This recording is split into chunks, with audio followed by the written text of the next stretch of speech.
So many great writers have stayed in this house. Once the home of the publisher Heinrich Ledig-Rowohlt, it is now an international writer's residence.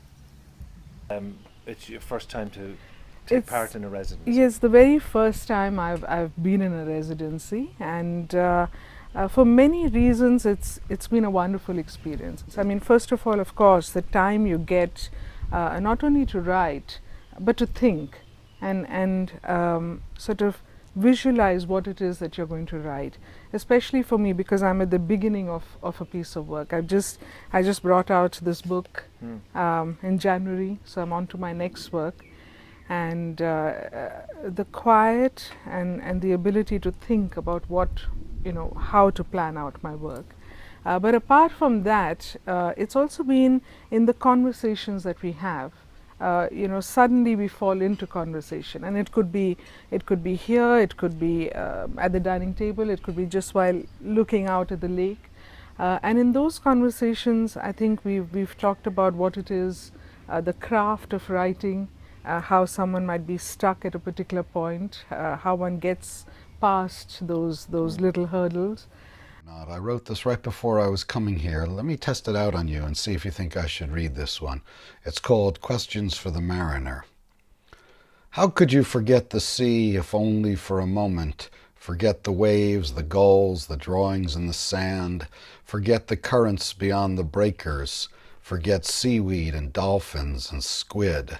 How could you forget sharks or whales, improbable swordfish and sunken ships?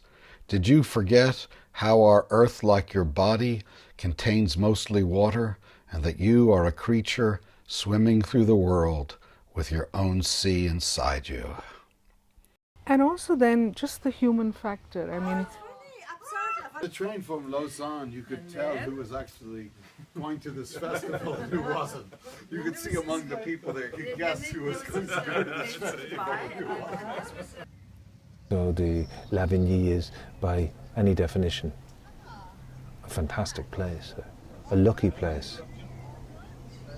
It's set in a really beautiful landscape, stunning views of the Alps and Mont Blanc, but it's also rich agricultural land, full of vineyards and orchards. And for me, that sense that this is a real place and not just a picture postcard is a kind of motivation in itself.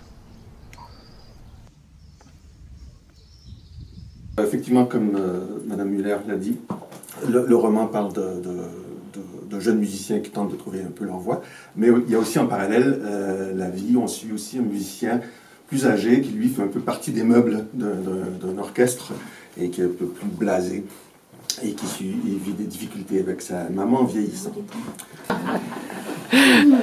Elle avait toujours été folle, sauf que depuis toujours aussi, on avait mis ses comportements excessifs sur le compte de son tempérament artistique fougueux ou de sa charmante excentricité, parce qu'elle était si belle. Mathilde siger, hun passer mig indtil vi finder en anden dagplejemor. Mathilde skriver på maskine, digte, anvisninger, læserbreve, breve til politikere og personer, hun har mødt eller hørt i radioen. Mathilde says she'll look after me until we find another childminder. Mathilde writes on a machine, poems, instructions, letters to the newspaper, letters to politicians and people she has met or heard on the radio. Mathilde says she's checking the sentence about an untold number of monkeys. She spends the most of her time making models of drawers and tapping out long, random strings of letters on her red Valentine typewriter. And here is Heinrich with Nabokov and his wife, and they were extremely close friends. And we know that Nabokov was coming over the house all the time. So we can imagine him smoking cigar with Heinrich on the terrace. And the house is full of little details like that, you know. At some point, my father, irked increasingly by the large noisy gatherings just outside our gate and the imminent possibility that they would encroach on public land and build a permanent shrine, or perhaps worried that there were indeed snakes so close to our home, ordered the hillocks to be razed. It feels so much less like an institution, as that word implies, and much more like the house of a good and endlessly indulgent friend. People say it about lots of places, that they are inspiring, that they are an incentive to creative work. But that's certainly the case about the Château de Lavigny. It's a place that's going to be, I know, very difficult to leave, and even after leaving, impossible to forget.